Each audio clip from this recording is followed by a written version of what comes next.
Medieval bridges in Cyprus are not uncommon. We will now tell you about one of them.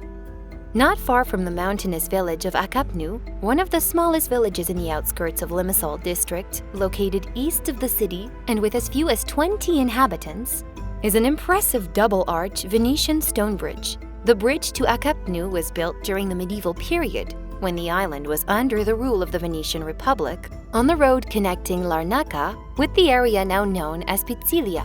The stone bridge, hidden in dense vegetation, is located just 300 meters from the center of the village, and one of the branches of the Vasilopotamos River flows under it. Usually, due to the small size of local rivers, the Venetians built bridges with one arched span, but this bridge differs from the others. It has two arches, one semicircular and the other sharp, through which the river flows most of the year.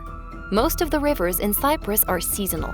This year, autumn and winter were not very rainy, so now in spring, the river is shallow, but it is still enough to keep the valley green year-round. Olives, carob trees, eucalyptus, and hawthorn trees are ready to provide shade to travelers in the hottest summer days.